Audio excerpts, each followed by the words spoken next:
వస్తే రాబోయేటువంటి పార్లమెంట్ ఎన్నికల్లో భారతీయ జనతా పార్టీ కాంగ్రెస్ పార్టీ మధ్యనే వారుండబోతా ఉంది.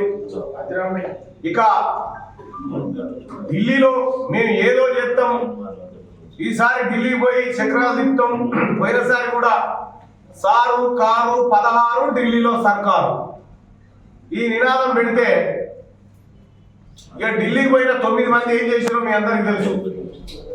పార్లమెంట్ లో నిరసన తెలపకుండా పార్లమెంట్ క్యాంటీన్ కాడవాడి ప్లకార్డు పట్టుకున్నటువంటి చరిత్ర మన బీఆర్ఎస్ ఎంపీలను.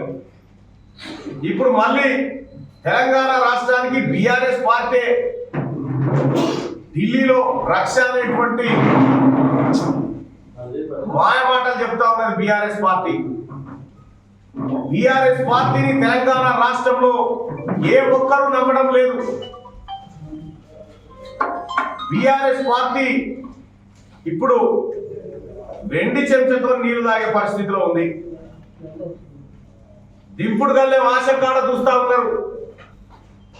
ఇక్కడి నుంచి మేము సవాల్ వేస్తా ఉన్నాం. ముఖ్యమంత్రి కేసీఆర్ గారు గతంలో మీరు పనిచేసినారు కదా, ప్రస్తుతం మీరు మాజీ ముఖ్యమంత్రి ఉన్నారు. గతంలో ఐటీ మినిస్టర్ గా పనిచేసిన మీ కొడుకు కానీ మీ అల్లుడు మంత్రి హరీష్ రావు గారు ఆయన పనిచేసారు కదా. మీ టాప్ లీడర్లు ఎవరైతే ఉన్నారో దమ్ముంటే రాబోయే ఎన్నికల్లో కాంగ్రెస్ పార్టీ పైన ఎంపీలుగా మీరు పోటీ చేసి చూపించండి. మిమ్మల్ని చిత్తుగా ఓడగొట్టడానికి జనం సిద్ధంగా ఉన్నారు. అసలు బీఆర్ఎస్ పార్టీకి అభ్యర్థులు దొరకక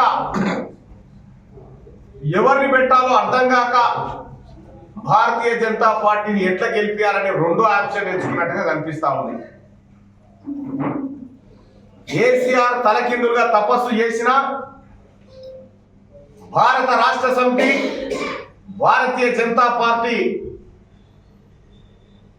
రెండు కలిపి యుద్ధంలోకి దిగిన ఈసారి రాహుల్ గాంధీ గారు ప్రధాని కావడం ఎవరు ఆపలేరని చెప్పి మేము తెలియజేస్తా ఉన్నాం.